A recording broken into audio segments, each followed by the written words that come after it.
Hello gamers, this is America First University. Welcome back to the show. This is just a quick intro, so I already did an intro for this, but I was editing, listening to it, and this was so you're getting a little higher energy from me, and now we're back to regular people audio. This is part 2 of History of U.S. Immigration series, so let's just jump back in with where we left off.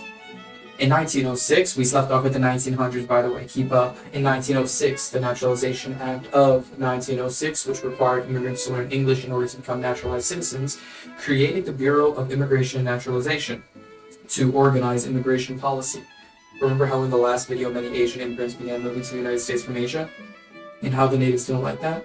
Well, in 1907, immigration to the United States from Japan ended following an informal agreement between the two countries. And in 1917, immigration restrictions on East Asian countries were expanded through the Immigration Act of 1917, which aimed to restrict immigration by imposing literacy tests on immigrants, creating new categories of inadmissible persons, and barring immigration from the Asia-Pacific region.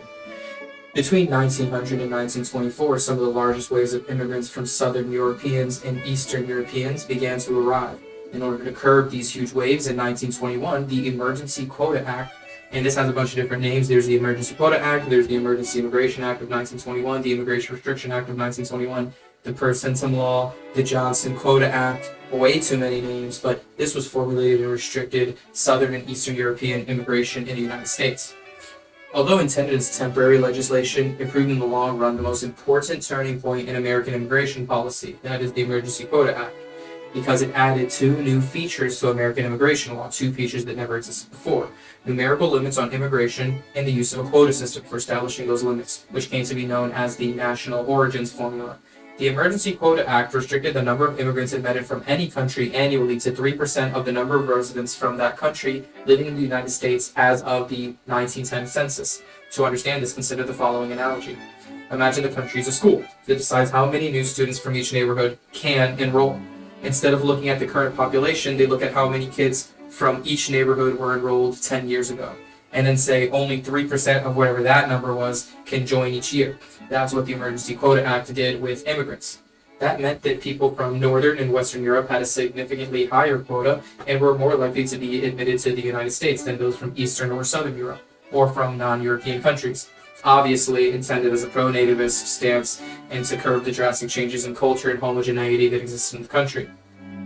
In 1924, the Immigration Act of 1924 prevented immigration from Asia, obviously trying to pursue the same goal, and set quotas on the number of immigrants from Eastern and Southern Europe. It also authorized the creation of the country's first formal border control service, the U.S. Border Control, and established a consular control system that allowed entry only to those who first obtained a visa from a U.S. consulate abroad in their home country. Obviously, as stated, the 1924 Act was passed due to growing public and political concerns about the country's fast-changing social and demographic landscape. According to the Department of State, the purpose of the act was, quote-unquote, to preserve the ideal of U.S. homogeneity. Did you hear that? The ideal of U.S. homogeneity. It replaced earlier legislation by significantly reducing immigration from countries outside the Western Hemisphere. Immigrants from Asia were banned, and the total annual immigration quota for the rest of the world was capped at 165,000, an 80% reduction of the yearly average before 1914. The act temporarily reduced the annual quota of any nation from 3% of their 1910 population, per the Emergency Quota Act of 1921, to 2% as recorded in the 1890 census. A new quota was implemented in 1927 based on each nationality's share of the total U.S. population in the 1920 census. In 1943, immigration from China is restored by the Magnuson Act. Now we move into the post-World War II era, and this is where you're going to notice there's like a lot of changes that start happening. It's kind of out of nowhere, but you're going to notice that U.S. homogeneity is something no one wants to talk about anymore. You're going to notice that business starts to boom, so they need cheap labor. That's what we're moving into, and it's because it's a post-World War II era.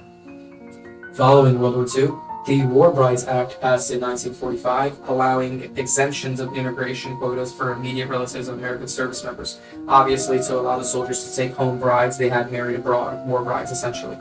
Later, the Hart Cellar Act of 1946 made immigrants from India and the Philippines eligible for citizenship, though it capped entry at 100 immigrants per country per year. The Immigration and Nationality Act of 1952, so we're in the 50s now, also known as the McCarran-Walter Act, increased the quota for Europeans outside of Northern and Western Europe. So you're starting to see the first changes.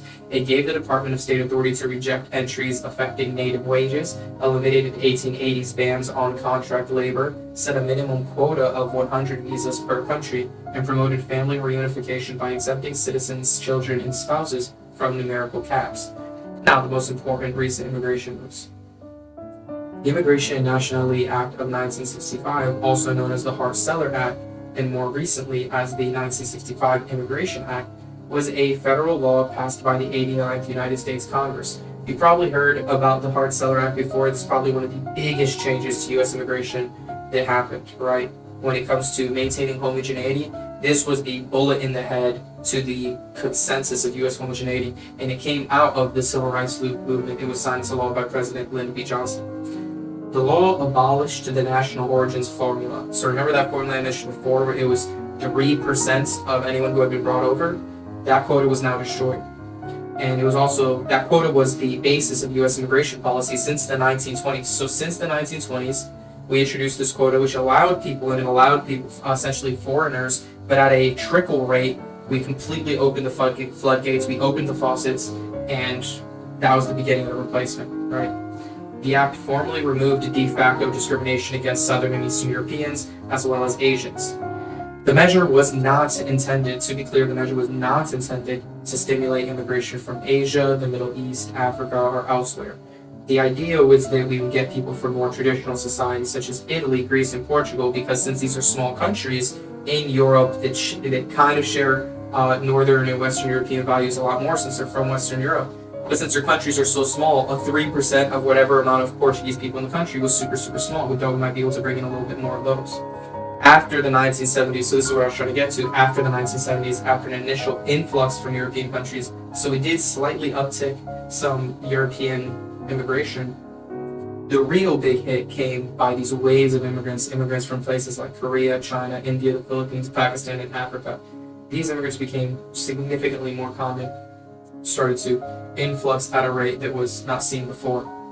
Prior to this act, before the Hart Cellar Act, the U.S. was 85% white, with black people, most of whom were descendants of slaves, making up 11% of the population, and Latinos, many of which who had been brought in from Texas after the annexation of Texas and then being brought into the Union, or Spanish people from, let's say, Florida, who had been brought in through Spain, maybe had Latino ancestry. They made up only 4%, right? So 85% white, 11% Latino, 11% black, and 4% Latino.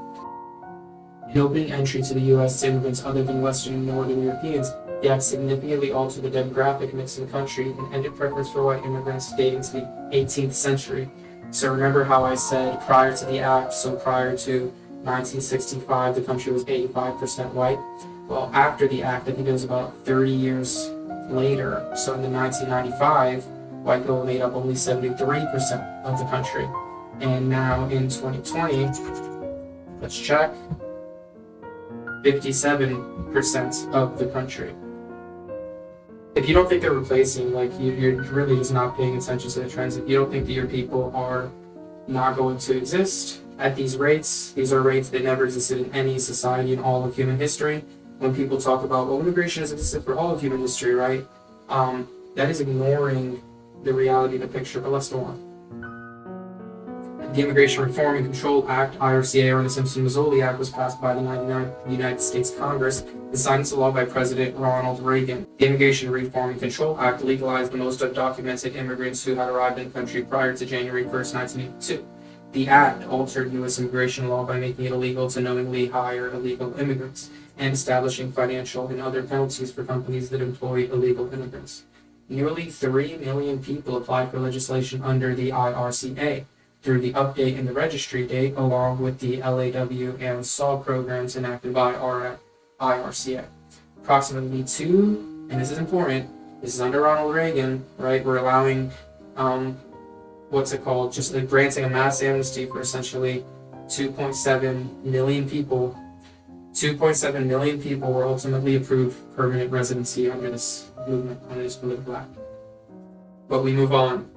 We're only at the, what time is this? This is the 1980s. We're only at the early 80s. Now we move to the 90s. The Immigration Act of 1990s increased total overall immigration to allow 700,000 immigrants to come to the U.S. per year for the fiscal years 1992 to 1994, and 675,000 per year after that. It provided a family-based immigration visa, created 5 distinct employment-based visas categorized by occupation, and a diversity visa program that created a lottery to admit immigrants from low admittance countries or countries whose citizenry was underrepresented in the U.S. Besides these immigrant visas, there were also changes in non-immigrant visas like the H-1B visas for highly skilled workers. Obviously, that no longer means highly skilled workers, but back then it kind of did. The act also lifted the English testing process for naturalization that had been imposed in the Naturalization Act of 1906 for permanent residents who are over 55 and have been living in the United States for 15 years as a permanent resident. So it lifted an English testing process for foreign immigrants who've been here for their whole lives. This is the century that saw the end of seeing the U.S. as a homogenous country. But even then, barely, right? Politicians feared using racial language in legislation after World War II, considering everything that happened in World War II and the civil rights. And the ever-growing profit-driven free market was eager to take advantage of those fears by driving policy in a super pro-immigration stance to get cheap labor.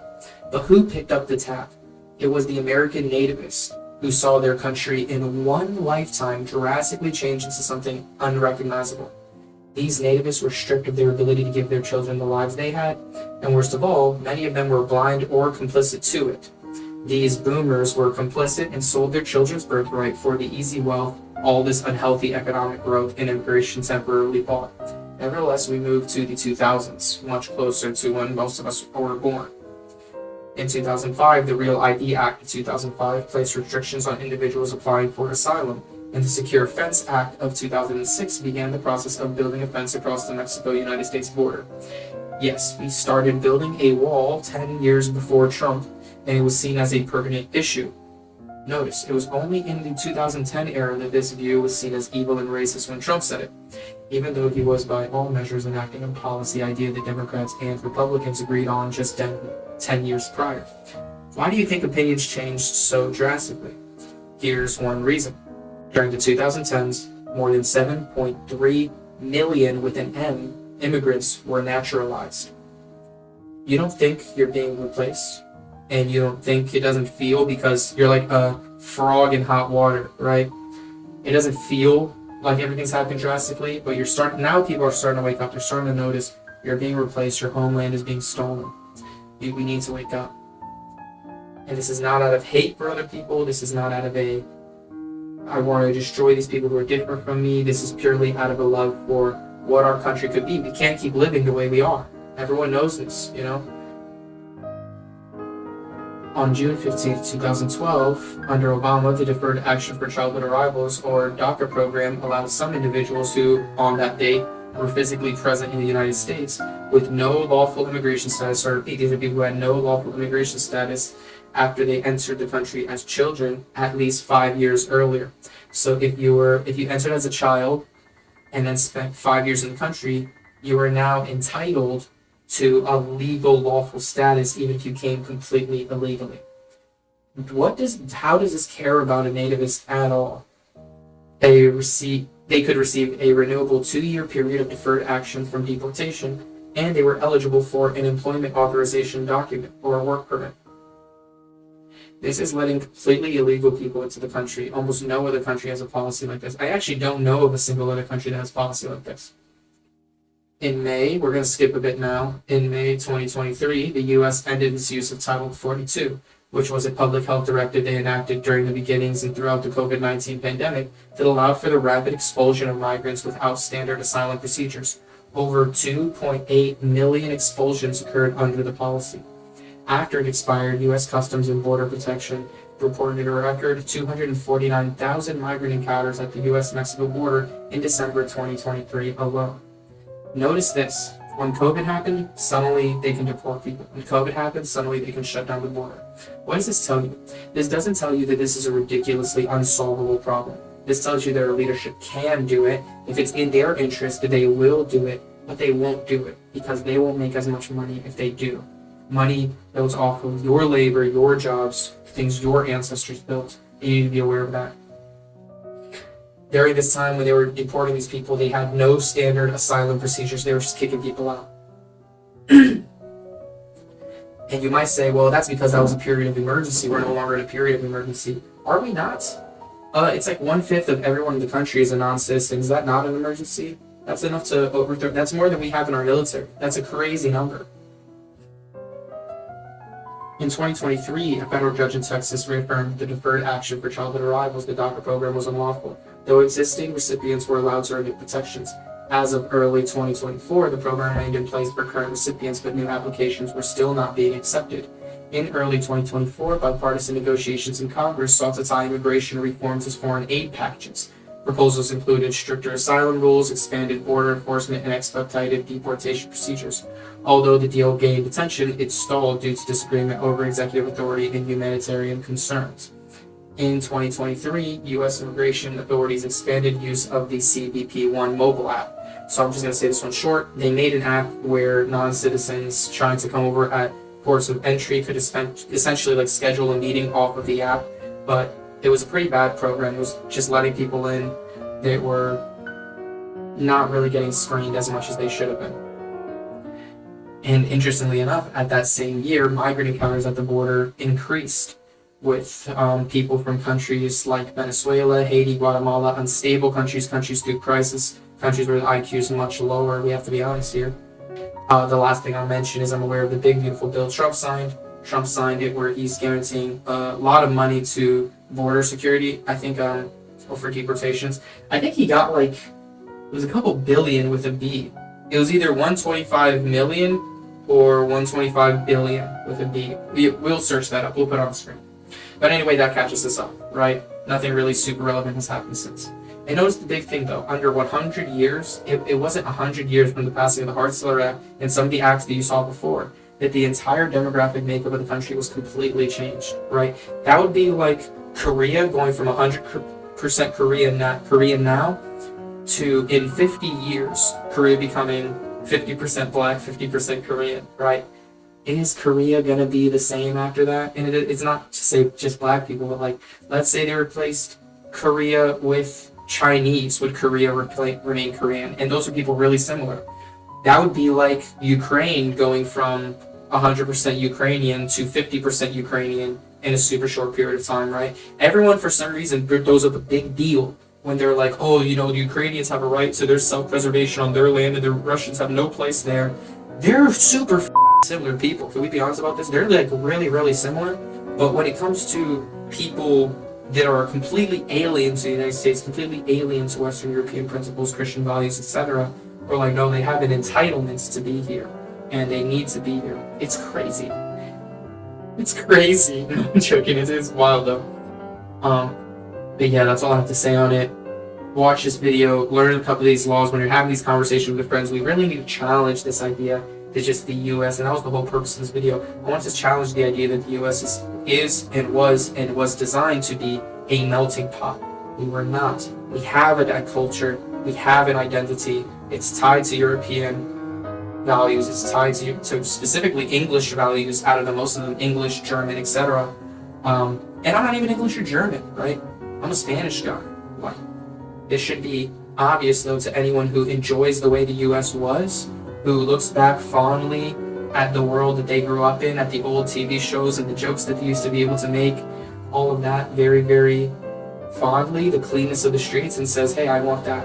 You know, you don't need to be a rocket scientist to look at a country or a city in India, and then to look at a city in America in the, what's it called, in really just the 90s, or and to be like, yeah, I know which one of these two that I want, right?